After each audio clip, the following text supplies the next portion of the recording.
Meditation করছেন তাও over thinking যাচ্ছে না, তাহলে আজকে এই ভিডিওটাতে আমরা এটা নিয়েই আলোচনা করব। আমাদের আজকে মনমিস সিরিজের এই বিষয়টা, অনেকেই মনে করি যে মেডিটেশন করলে আমাদের ওভার থিঙ্কিং টেন্ডেন্সিটা একদমই চলে যাবে। এটা একটা সম্পূর্ণ মিথ। আমরা চেষ্টা করছি আলোচনা করে সেই মিথটা থেকে বেরিয়ে আসতে। তাহলে চলুন ভিডিওটা শুরু করা যাক। প্রথমেই বলি যে মেডিটেশন আমাদের চিন্তাকে তাড়াতে সাহায্য করে না, বরঞ্চ মেডিটেশন আমাদের সাহায্য করে যে কিভাবে চিন্তার সাথে আমরা থাকতে পারি।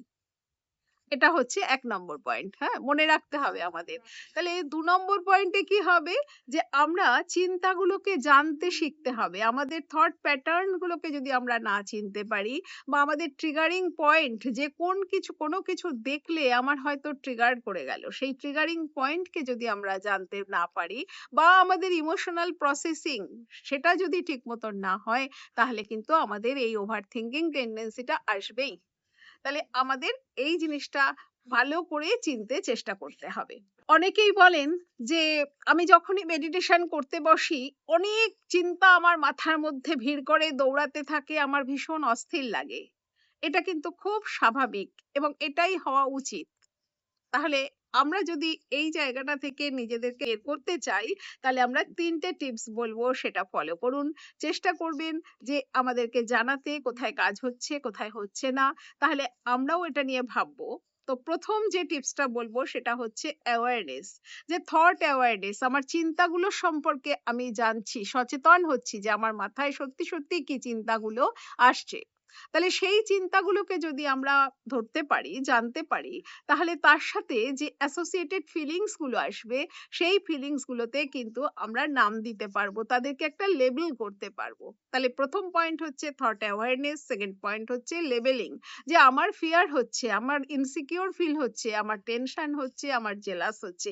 এই যে ফিলিংস গুলোর যদি আমরা নাম দিতে পারি, তখনই কিন্তু আমরা এটাকে অ্যাকসেপ্ট করার জায়গায় আসতে পারবে পরের ধাপে, এবং আমাদের কিন্তু অনেকটা নিজেদের প্রতি নিজেদের একটা কন্ট্রোল ফিলিং আসে।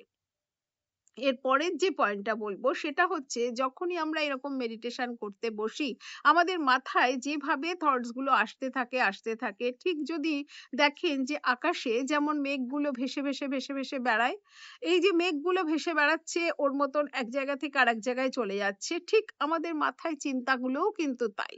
তাহলে আমরা যখন স্থির হয়ে বসি, আমরা কি করি, অনেকটা সময় সেই চিন্তার সাথে ভেসে চলে যাই, যার জন্য সময়টা চলে যায়। বেশ কিছুক্ষণ পরে আমার মনে হয় যে আমি কোথায় ছিলাম।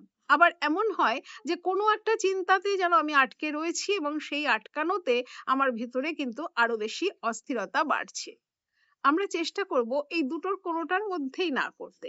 যা হচ্ছে, সেই ভেসে বেড়াচ্ছে, ও ভেসে বেড়াক।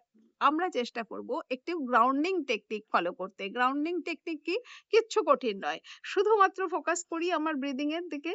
আমার breath in and breath out এর দিকে যদি ফোকাস করি, আমার শ্বাস-প্রশ্বাসের দিকে যদি লক্ষ্য করি, বা আমার সারাউন্ডিংস এ কি আছে কোন রকম জাজ না করে, আচ্ছা চারপাশে কি কি জিনিস আছে এটাকে একটু লক্ষ্য করি, তাহলেই কিন্তু আমরা সেই প্রেজেন্ট মোমেন্টে ফিরে আসতে পারবো, যেখানে আমার মনটা শান্ত থাকতে পারবে।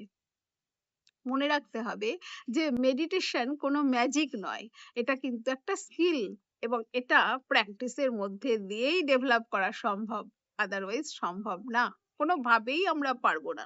তাহলে আপনারা এই মনমিস সিরিজ গুলো দেখুন, যাতে আমরা আমাদের চারপাশের যে প্রচলিত মিথ গুলো আছে সেগুলোকে আমরা এক একটা করে ব্রেক করতে পারি, এবং আমরা নিজেরা কিন্তু একটা সুস্থ সমাজের দিকে এগোতে পারি, আমাদের পজিটিভ মেন্টাল হেলথ কমিউনিটি যাতে আমরা গড়তে পারি, যেখানে আমরা সুস্থভাবে স্বাভাবিক চিন্তা ভাবনা করে অনেক বড় কিছু চিন্তা ভাবনার মধ্যে দিয়ে আমরা যেতে পারি, নিজেদেরকে ছোট ছোট জায়গায় না আটকে রাখি।